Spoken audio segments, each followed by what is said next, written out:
오늘이 이제 사도행전 24장 말씀입니다. 오늘 본문도 이렇게 27절까지 있습니다. 오늘 그 본문의 내용은 이제 바울 사도가 누구 앞에 서는가 하면 그 총독, 그러니까 유대를 지배하라고 그 로마가 파송한 총독 벨릭스 앞에 이제 서게 됩니다. 서게 되었을 때 대제사장 아나니아와 이제 장로들이 한 그 전문 그 법률가 한 사람을 고용을 해서 이제 바울에 대해서 고발을 합니다. 고발하는 내용이 1절부터 9절까지 기록이 되어져 있습니다. 그리고 이제 10절부터 시작을 해서 23절까지는 이제 그 드불로라는 사람의 고발에 대해서 바울이 반박하는 내용입니다. 바울이 이제 반박하는 내용들이 기록이 되어져 있고, 그래서 양쪽의 이야기를 듣고 나서 총독 벨릭스가 내리는 판단들이 이제 기록이 되어져 있습니다. 그리고 마지막 24절부터 이제 27절까지는 총독 벨릭스가 그 아내와 함께 바울 사도를 따로 부릅니다. 이제 따로 불렀을 때 바울이 그 총독 벨릭스와 그 아내 드루실라라는 사람에게 설교했던 내용이 간략하게 요약이 되어져 있습니다. 그래서 오늘 말씀을 통해 저희들이 두 가지를 나누게 되는데, 하나는 이제 이 드둘로라는 사람, 대제사장과 그리고 장로들을 대표하는 이 드둘로라는 사람이 바울에게 무슨 죄목을 가지고 고발을 했나, 그리고 여기에 대해서 바울이 어떻게 답변했나 하는 것을 먼저 처음 살펴보고, 그 다음에 이 바울의 답변과 그리고 총독 이 벨릭스라는 사람에게 개인적으로 만났을 때 바울이 설교했던 내용이 있습니다. 그 내용 속에는 우리가 기독교의 핵심이라고 말할 수 있는 내용들이 담겨져 있습니다. 그래서 바울을 통해서 표현되어졌던 그 기독교의 핵심이 뭔가 하는 것들을 저희들이 한번 살펴보려고 합니다. 자, 그러면 이제 1절 말씀에는 닷새 후에 이제 그 바울 사도가 천부장의 도움을 통해서 이제 가이사랴 총독 관저가 있었던 예루살렘에서 약 97km 떨어져 있던 항구 도시입니다. 이 가이사랴의 천부장의 도움을 통해서 이제 바울이 옮겨졌습니다. 닷새 후에 대제사장 아나니아가 어떤 장로들과 한 변호사 드둘로라는 사람을 데리고 와서 바울을 고발을 했습니다. 그래서 2절부터 시작을 해서 4절까지는 형식적인 하나의 멘트입니다. 참 당신 때문에 우리가 많은 덕을 보고 있습니다 라고 총독에게 이야기한 다음에 이제 5절과 6절 말씀을 통해 바울을 세 가지로 고발을 합니다. 이제 5절 말씀, 우리가 보니 이 사람은 전염병 같은 자라 천하에 흩어진 유대인을 다 소요하게 하는 자다. 그러니까 로마 총독이 가장 예민하게 반응하는 그 죄목이 뭔가 하면 바로 이 밀란을 일으키는 겁니다. 밀란을 일으키는 것은 바로 로마에 대한 반란을 뜻하기 때문에 지금 이제 드둘로가 이야기합니다.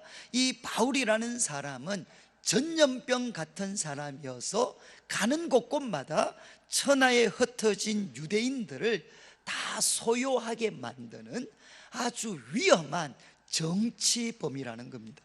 이렇게 바울을 고소했고, 그리고 두 번째는 5절 마지막에 보시면 나사렛 이단, 그러니까 이제 나사렛 예수를 따르는 사람들, 그 모임을 그들은 나사렛 이단이다라고 표현하면서 그 이단의 우두머리가 바로 이 사람이다 라고 이야기를 했습니다. 그러니까 이 바울이라는 인물은 정치적으로 위험할 뿐만 아니라 종교적으로도 위험한 사람이라는 겁니다. 나사렛 이단의 우두머리다. 그리고 이제 세 번째 6절 말씀, 그가 또 성전을 더럽게 하려 하였으므로 우리가 잡았사오니.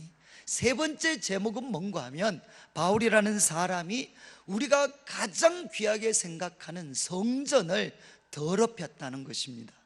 이런 엄청난 죄를 범했다는 겁니다.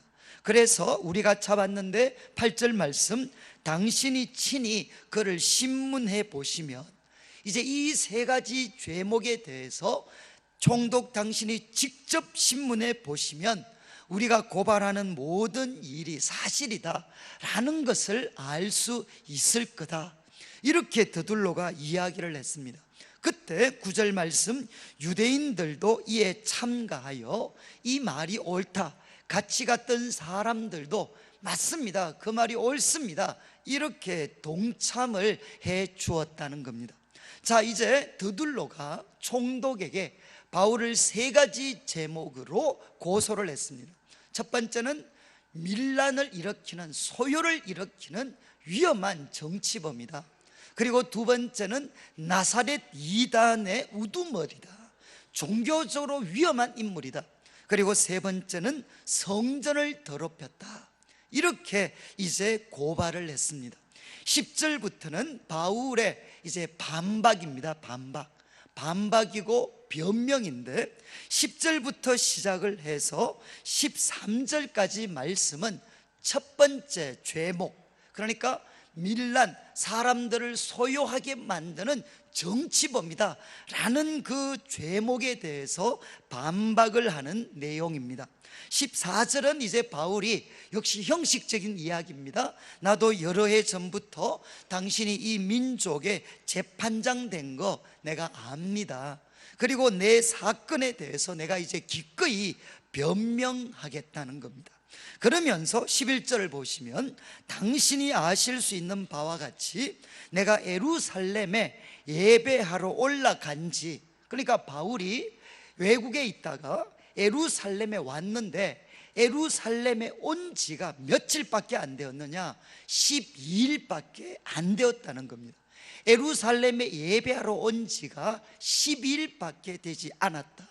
이게 무슨 뜻이죠?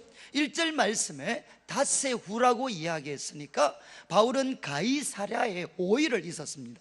그러면 실질적으로 바울이 예루살렘에 머물렀던 시간은 일주일에 불과합니다. 나는 예루살렘에 온 지 12일밖에 안 되었습니다. 그리고 일주일 머물렀습니다. 결국 이 말은 무슨 뜻입니까? 당신들이 지금 드둘로가 나를 보고 밀란을 일으켰다고 이야기하는데 말이 안 된다는 거죠. 왜냐하면 어떻게 일주일이라는 짧은 시간 안에 사람들을 선동해서 밀란과 소요를 일으킬 수 있느냐? 그러니까 내가 머물렀던 이 일주일의 시간은 밀란을 일으키기에는 너무나도 짧은 시간이라는 겁니다. 이렇게 바울이 반박을 했습니다. 그리고 이제 12절에는 이어서 계속해서 그들은 내가 성전에서 누구와 변론하는 것이나 회당 또는 시중, 이거는 뭔가 하면 예루살렘 시내에서 무리를 소동하게 하는 것을 보지 못했다는 겁니다. 지금 그들이 나를 정치범으로, 정치적 소요를 일으키는 사람으로 나를 고소했는데 그들 중에 누구도 내가 성전에서 누구와 변론하고 그리고 소요를 자극하고 그리고 회당이나 길거리에서 무리들을 소동한다는, 선동입니다. 선동. 무리들을 선동하는 것을 그들은 아무도 보지 못했다는 겁니다. 왜 아무도 보지 못했습니까? 하지 않았으니까. 바울 자신이 그런 일을 한 적이 없으니까 그들은 보지 못했다라고 바울이 반박을 합니다. 그리고 이제 13절 이렇게 이야기하죠. 이제 나를 고발하는 모든 일에 대해서 그들이 능히 당신 앞에 내세울 것이 없습니다. 나를 밀란을 일으키는 정치범이라고 이야기하는데 증거가 없다는 것입니다. 내가 누구와 만나서 어떻게 선동했는지 증거를 대보라는 겁니다. 그래서 10절부터 13절까지 말씀을 통해 그들이 나를 밀란을 야기한 그런 정치범이라는 죄목은 말도 되지 않는다는 겁니다. 그런 다음에 이제 17절을 제가 먼저 좀 보겠습니다. 17절부터는 세 번째 성전을 더럽혔다라는 그 죄목에 대해서 바울은 이렇게 반박을 했습니다. 여러 해 만에 내가 내 민족을 구제할 것과, 이것은 무슨 뜻이죠?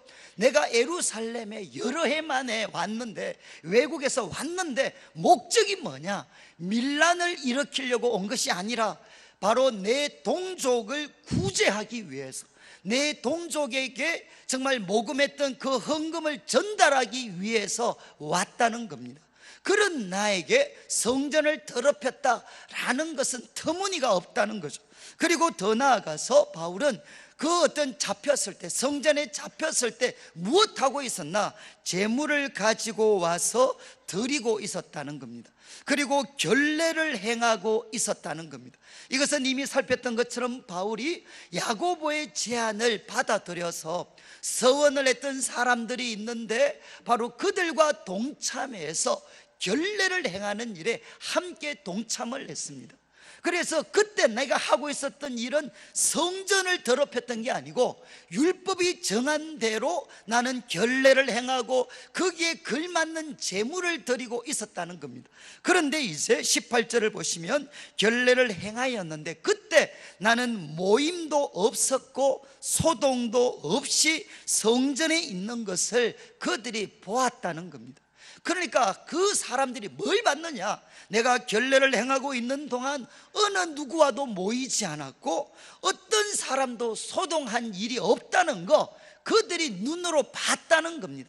그러니까 나를 성전을 더럽혔다거나 그리고 백성들을 선동했다는 것은 말도 되지 않는다는 거죠. 그러면서 18절 마지막, 그러나 아시아로부터 온 어떤 유대인들이 있었다는 겁니다. 아마 에베소 지역에서 왔던 어떤 유대인들이 바울을 알아보고 바울이 지금 함께 결례하고 있었던 그 사람들은 유대인들이었는데 그들이 착각해서 이방인이다라고 생각을 하고, 정말 바울이 과거의 길거리에 드로피모라는 이방인과 같이 다녔던 것을 염두에 두고 지금 그들과 같이 있는 사람이 이방인이다라고 생각을 하고 그들은 바울이 성전을 더럽혔다, 이방인을 데리고 와서 성전을 더럽혔다라고 엉뚱한 제목을 가지고 소유를 일으킨 사람들은 이 사람들이라는 겁니다. 그러면서 이제 19절을 보십시오. 그들이 만일 나를 반대할 사건이 있으면, 그들은 누구죠? 아시아에서 온 몇 명의 사람들입니다. 지금 이 소란을 야기했던 그 사람들, 나에 대해서 반대할 일이 있으면 그 사람들이 직접 와서 나를 고발하게 하라는 것입니다. 그러니까 내가 정말 잘못했다면 그 아시아에서 온 사람들이 직접 와서 나에게 고발해라, 이렇게 바울이 반론을 했습니다.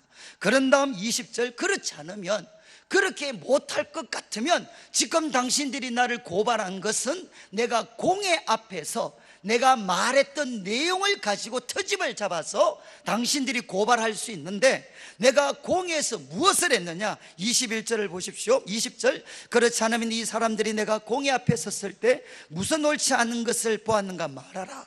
그러면서 21절, 오직 내가 그들 가운데 서서 외치기를 내가 죽은 자의 부활에 대하여 오늘 너희 앞에 신문을 받는다고 한 이 한 소리만 있을 따름이다. 나는 지금 공회 앞에서는 무슨 이야기만 했느냐? 내가 지금 이 신문 받는 자리에 선 것은 내가 부활을 믿기 때문이다. 나는 이 한마디 말고는 한 것이 없다는 겁니다. 그러면서 지금 이제 이 어떤 더둘로의 주장에 대해서 바울이 반박을 했습니다. 나는 사람들을 선동한 일도 없고 그리고 또 성전을 더럽힌 적도 없습니다 라고 논리적으로 반박을 했어요. 그 다음에 이제 14절부터 16절까지는 나사렛 이단의 우두머리다 라는 이 죄목에 대해서 바울이 이제 반박하는 내용입니다. 그런데 바울은 여기서 먼저 인정은 합니다. 무슨 인정을 하느냐? 모임에 대해서는 인정합니다. 우리는 나사렛 예수를 따르는 사람들의 모임입니다. 그리고 그 모임에 저는 지도자적인 역할을 하는 사람입니다 라는 것에 대해서는 바울이 인정합니다. 그런데 무엇을 반박하느냐? 바로 우리들의 모임, 당신들이 이단이다라고 이야기하는 그 모임은 실제로 이단이 아니라는 것입니다. 하나님과 그리고 성경에 충실한, 전혀 위험하지도 않고 잘못되지도 않은 것이 우리들의 모임이다 라는 것을 바울이 반박합니다. 그래서 14절을 보십시오. 그러나 이것을 당신께 고백하리이다. 나는 그들이 이단이라 하는 도를 따라, 이단이다라고 지금 이야기하는 그 길을 따라 조상의 하나님을 섬기고, 여기에 중요한 단어 하나가 빠졌는데, 무슨 단어가 빠졌는가 하면 조상의 하나님 앞에 우리 조상의 하나님을 섬기고, 지금 바울은 이렇게 이야기했습니다. 나는 우리 조상들의 하나님을 섬기고 있습니다. 그들이 이단이라는 도를 따라서 나는 그들과 똑같은 우리 조상들의 하나님을 나는 섬기고 있습니다. 그리고 14절 마지막, 그들처럼 율법과 선지자들의 글에 기록된 것을 나는 다 믿습니다. 그리고 세 번째 이야기합니다. 그들이 기다리는 바 하나님께 대한 소망을 나도 가졌습니다. 그런데 그들이 하나님께 모든 소망을 두고 있는데, 나와 우리 모임도 역시 하나님께 모든 소망을 두고 있습니다. 그런데 그 소망의 내용이 무엇이냐? 의인과 악인의 부활이 있다는 것이라는 겁니다. 그런 다음 이제 16절 마지막으로 이것으로 말미암아, 이것은 무엇이겠습니까? 부활에 대한 소망입니다. 의인과 악인의 부활이 있다는 이 소망으로 말미암아 나는 지금 어떻게 살아가느냐? 그들이 이단이라고 이야기하면서 나를 위험한 사람으로 몰고 가는데, 나는 그런 사람이 아니고 부활에 대한 소망 때문에 하나님과 사람에 대하여 항상 양심에 끄리낌이 없기를 힘쓰면서 살아가고 있습니다. 이렇게 바울은 반박을 했습니다. 사랑하는 성도님들, 이제 이 더둘로의 고발에 대해서 바울이 반박하는 걸 보면서 좀 뭘 느끼실 수가 있나요? 저는 과거에 이제, 요즘도 뭐 그런 이야기가 있습니다. 이제 우리 교회 다니시는 분들을 보고 이렇게 말만 잘한다 라는 그런 이제 비판을 좀 많이 받아가지고, 저는 이제 좀 경건해지면 좀 이렇게 말도 잘 못하고 좀 머리숙하고, 고발을 당해도 그냥 부당한 고발을 당해도 입국 다물고 있어야 되고, 저는 그렇다고 이제 좀 생각을 했는데, 이 본문 보고 생각을 바꾸기로 했어요. 예수 믿는 사람은 말만 잘하면 안 되지만 말도 잘해야 됩니다. 그런데 이 말도 잘한다는 것은 그냥 소위 인간적인 지식이 아닙니다. 우리가 전능하신 하나님, 그 하나님을 가까이 하고 어떻게 하면 이 하나님을 기쁘시게 할 수 있나 말씀으로 묵상하고, 그리고 거기에 합당한 삶을 고민하고 살아계신 하나님과 교제하게 되면 하나님이 우리에게 무엇을 주실까요? 이 세상이 감당할 수 없는 구변을 주십니다. 이 구변은 말 잘하는 게 아닙니다.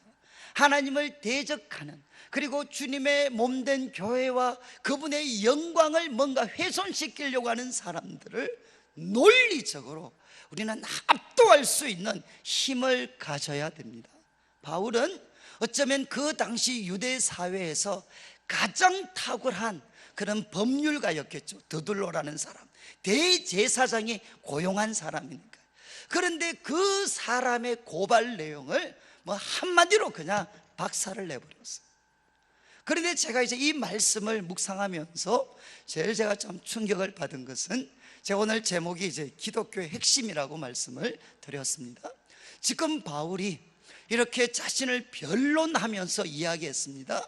우리 나사렛 이단, 당신들이 나사렛 이단이라고 부르는 우리들은 무엇을 믿는 사람인가, 어떻게 살아가는 사람인가 하는 것을 바울은 명확하게 고백을 했어요.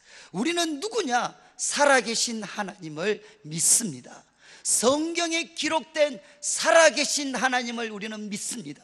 그리고 두 번째는 무엇이냐? 우리는 성경, 율법과 선지자의 글이라 불리는 성경이 하나님의 말씀인 것을 우리는 믿습니다.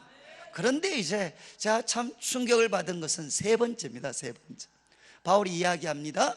하나님께 대한 소망, 유대인들도 가졌던 그 하나님께 대한 소망을 우리도 가지고 있습니다. 성도님들, 하나님께 대해서 소망, 하나님께 모든 소망을 두고 계십니까? 하나님께 모든 소망을 두고 계셔요? 그러면 그 소망의 내용이 도대체 무엇입니까? 소망의 내용이 무엇이죠? 정말 우리가 하는 일들이 형통하고 성공하고 소위 건강의 축복, 그리고 또 형통의 축복, 자녀들의 축복, 이것이 하나님께 우리가 간절히 바라는 소망의 내용입니까? 바울은 지금 뭐라고 이야기하느냐? 하나님께 대한 소망, 우리는 모든 소망을 하나님께 두고 있습니다. 그런데 그 소망의 내용이 무엇이냐? 의인과 악인의 부활이라는 것입니다. 저는 지금도 제가 대학을 다닐 때 성경을 묵상하다가 한번 웃음도 나오고 한 번은 참 제가 부끄러웠던 적이, 저는 모태신앙이지만 모태신앙이기 때문에 저는 부활을 믿습니다. 부활을 믿는데 저는 누구만 부활하는 줄 알았나? 예수님을 믿는 사람들만 부활하는 줄 알았어요. 예수님 안 믿는 사람이 죽으면 끝나는 줄 알았어요. 이해하시겠습니까? 혹시 그렇게 생각하시는 분들이 계실지 모르겠어요. 저는 최소한 그렇게 생각을 했습니다.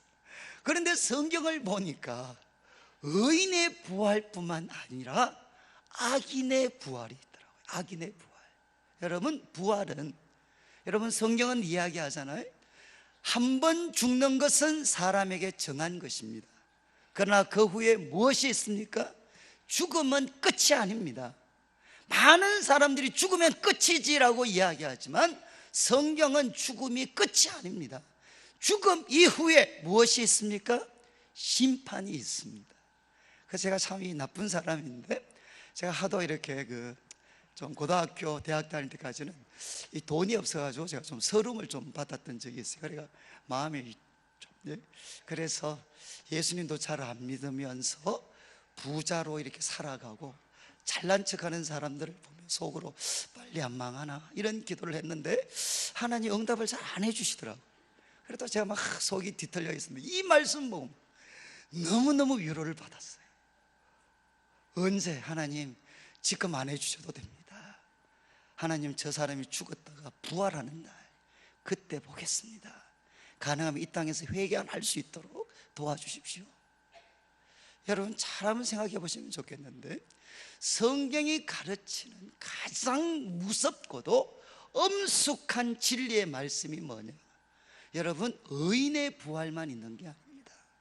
거기에는 악인의 부활도 있습니다. 그러니까 죽음으로 끝나는 것이 아니라 주님이 다시 오시면 의인도 부활하고 악인도 부활합니다. 그 후에 무엇이 있죠? 그 후에 심판이 있습니다.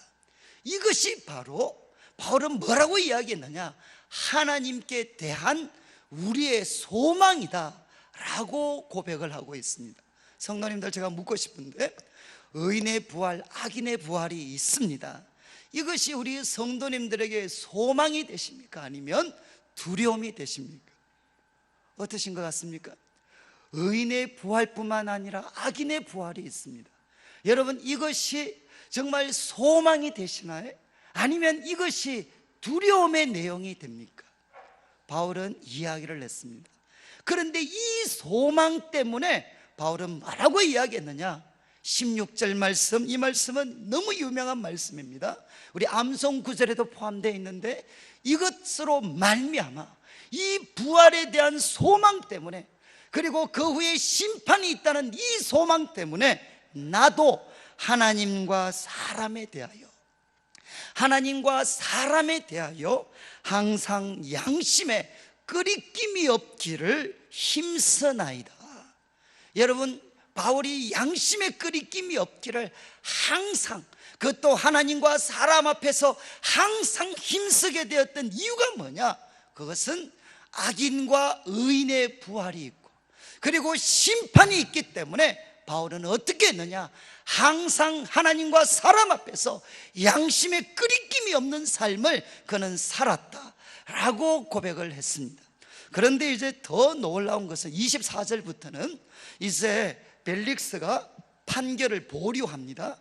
바울에게 특정한 잘못을 못 찾았지만 유대인들의 마음을 상하게 해서는 안 되니까 그냥 가택연금 상태에 그냥 두게 됩니다. 판결을 미루고, 그런 다음 24절, 수일 후에 며칠이 지나서 놀랍게도 벨릭스가 그의 아내와 함께 바울을 찾아옵니다. 바울을 찾아와서 그리스도 예수 믿는 그 말씀을 듣도록 가르쳐 달라고 요청을 합니다. 그런데 여기 벨릭스의 아내가 누군가 하면 유대 여자였고 그는 드루실라였습니다. 이 사람과 함께 왔다는 겁니다. 성도님들, 여기 드루실라는 누군가 하면 이제 우리가 성경을 보면 좀 헷갈리는 게 헤롯이 참 많습니다. 헤롯 아그리파 1세가 나와요. 헤롯 아그리파 1세. 이 사람은 누군가 하면 예수님의 제자였던 야고보를 죽이고, 그리고 사람들이 그를 높였을 때 하나님께 영광을 돌리지 않고 그 영광을 가로채다가 벌레에게 죽었다라고 성경이 기록하는 사람이 헤롯 아그리파 1세입니다. 그런데 그 아그리파 1세의 딸이 누군가 하면 드루실라입니다. 그리고 좀 있으면 드루실라의 바로 오빠가 누군가 하면 다음 장 25장에 나오는 아그리파 왕.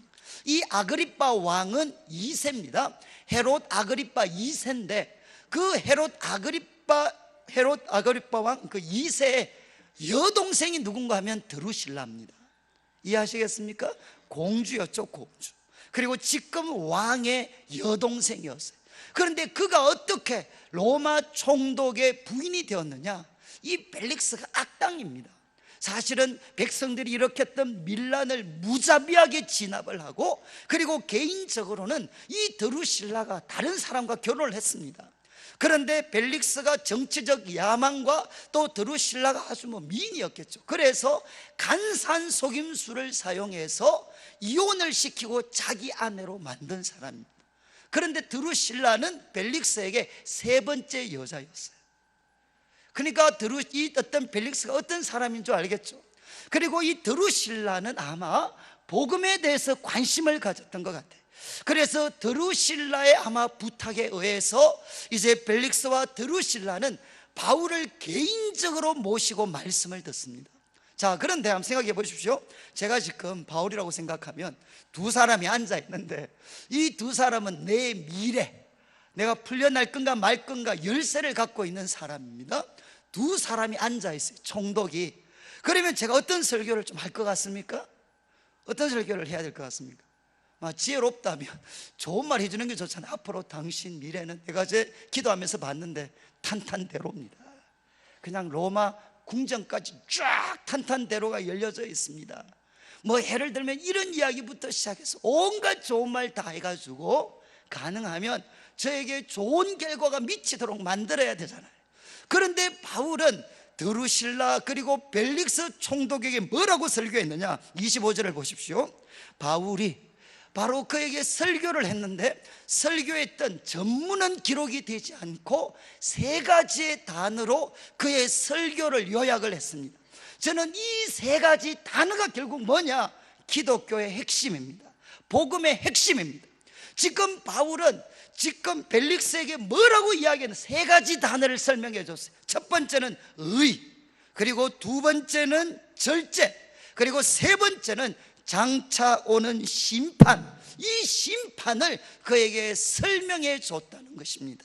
그리고 이 설명을 들었을 때 벨릭스는 어떤 반응을 보였느냐? 두려워하게 됩니다. 성도님들, 이 세 가지가 뭡니까? 의는 무엇이죠? 바로 인간의 근본적인 불행, 인간의 근본적인 모순, 그것은 무엇인가 하면 죄입니다. 죄.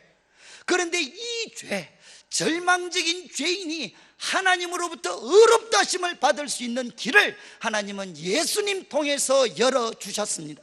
그래서 십자가에 못 박히시고 3일 만에 부활하신 예수 그리스도를 내 삶의 구세주와 주인으로 믿으면 하나님은 우리를 의롭다 여겨주시게 됩니다. 우리를 의롭다 여기시고 하나님과 관계가 회복이 되고 우리들에게 영생을 선물로 주시게 됩니다. 바울의 첫 번째 설교의 주제는 바로 의였어요. 그리고 두 번째 설교의 주제는 뭐냐? 절제였습니다. 절제는 무엇과 관련이 있겠습니까? 이 땅에서 살아가는 삶입니다. 우리 그리스도인들은, 사람들은 어떻게 살아가야 되느냐? 욕망대로 살아가서 안 됩니다. 돈과 권력을 쫓아 살아가서도 안 됩니다. 이때까지 벨릭스가 살았던 것처럼 돈과 욕심과 쾌락을 쫓아서 살아가는 삶이 아니라 어떻게 살아야 되죠? 절제하는 삶을 살아야 됩니다. 하나님의 말씀과 예수 그리스도를 믿을 때 우리에게 부어주신 하나님의 성령이 있습니다. 이 성령의 도우심을 통해서 날마다 자기를 부인하고 자신을 쳐서 복종시키는 절제의 삶을 살아가야 합니다. 그리고 세 번째, 우리들에게는 무엇이 기다리고 있느냐? 여러분, 하나님께서 이렇게 놀라운 복음을 선물로 주셨음에도 불구하고 믿기를 거부하고 자신의 고집과 욕망대로 살아가면 그들에게 무엇이 주어지느냐? 장차 오는 심판이 있습니다. 영원한 형벌이 있습니다. 지옥의 고통이 있습니다. 바울은 그들에게 장차 오는 심판을 증거하게 됩니다. 그 말씀을 들었을 때 벨릭스는 두려워하게 됩니다. 사랑하는 성도님들, 저는 지난 한 주 동안 이 세 단어에 대해서 고민을 많이 했어요. 왜냐하면 바울이 바로 한 사람의 불신자를 앉혀놓고 예수 그리스도의 복음에 대해서 소개했습니다. 그렇다면 바로 복음의 핵심, 바로 우리가 또 설교해야 되는 그 가장 핵심이 무엇이 되는가? 그게 바로 이 속에 포함되어져 있잖아요. 그런데 지금까지 제가 설교를 하면서 이 세 가지 단어에 충실했는가? 예수 그리스도를 통해 믿음으로 말미암아 주어지는 하나님의 의, 이 부분에 대해서는 좀 설교를 한 것 같아. 그리고 이 땅에서 절제하면서 살아야 된다. 성령의 도우심과 말씀을 통해 우리들 자신을 쳐서 복종시켜야 된다. 이것도 말씀을 좀 전한 것 같아. 그런데 무엇을 빠뜨리고 있었느냐? 장차 오는 심판입니다. 장차 오는 심판. 사랑하는 성도님들, 우리 그리스도인의 소망은 무엇이냐? 이 땅에서 형통하는 것, 우리 다음 세대가 잘 되는 것, 그것이 전부일 수가 없습니다. 우리 그리스도인의 소망은 무엇인가 하면 장차 오는 심판입니다. 이 심판에 대한 마음 때문에 우리는 오늘도 자신을 쳐서 유혹과 싸워 이길 수 있습니다. 그리고 우리들에게 많은 고난이 있습니다. 그렇지만 이 고난도 베드로전서 1장에 보면 이런 말씀이 나옵니다. 너희들에게 불과 같은 그런 시험이 있다. 그런데 이 시험이 너희들에게는 정금과 같이 귀하여서 주님이 다시 오실 때 칭찬과 영광과 면류관을 너희들에게 가져다 준다. 이렇게 베드로는 가르쳤습니다. 놀랍지 않습니까, 여러분?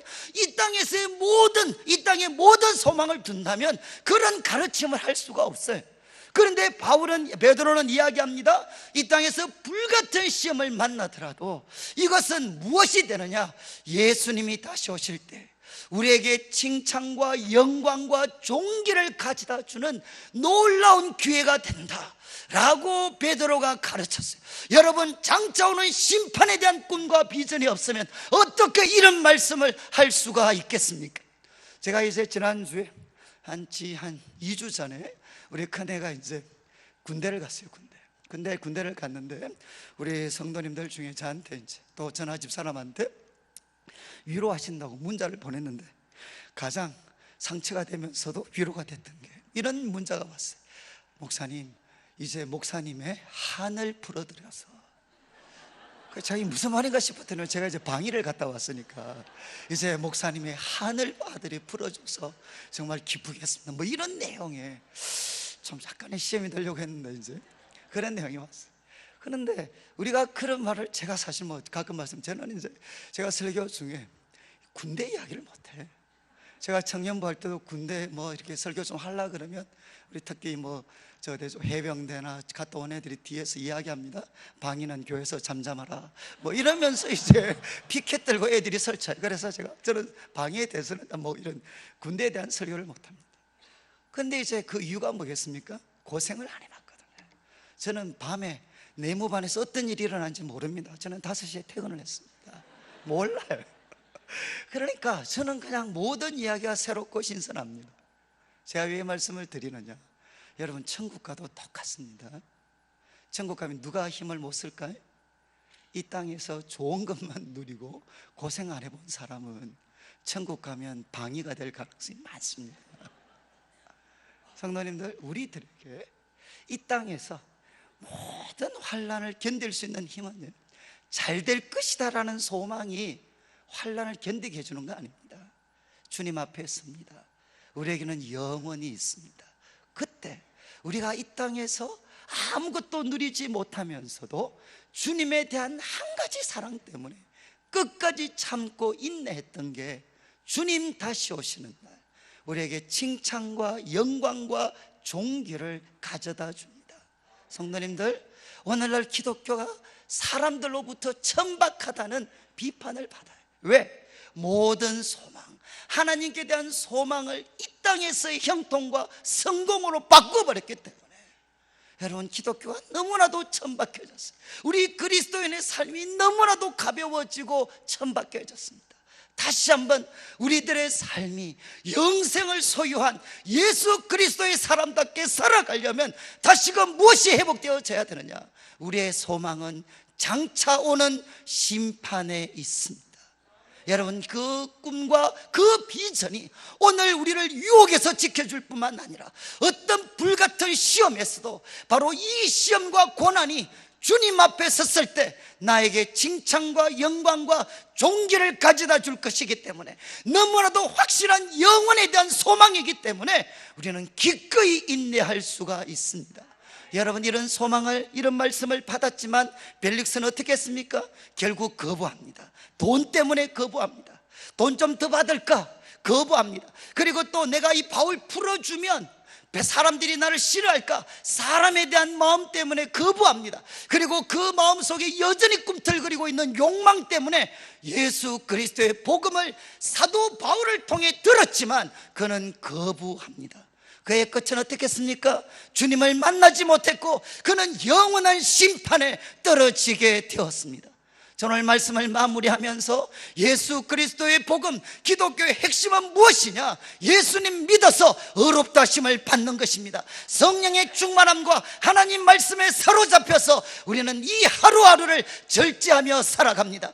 장차 오는 심판이 있습니다. 그 심판날을 바라보면서 우리는 하나님과 사람 앞에 항상 양심에 끄리낌이 없이 끄리낌이 없기를 우리는 힘쓰는 삶을 살아갑니다. 우리의 꿈은 언제 주님이 다시 오실 때 우리의 어깨를 두들기면서 착하고 충성된 종아 잘하였도다. 바로 그 날이 우리의 소망의 날이 됩니다. 저는 이 말씀 기억하시고 이 한 주간도 예수 그리스도의 보혈을 의지하고 성령의 도우심을 의지하여서 주님 앞에 서는 그 날을 바라보며 하나님과 사람 앞에 양심에 끄리낌이 없이 절제하며 살아가는 성도님들 되시기를 주님의 이름으로 축복합니다.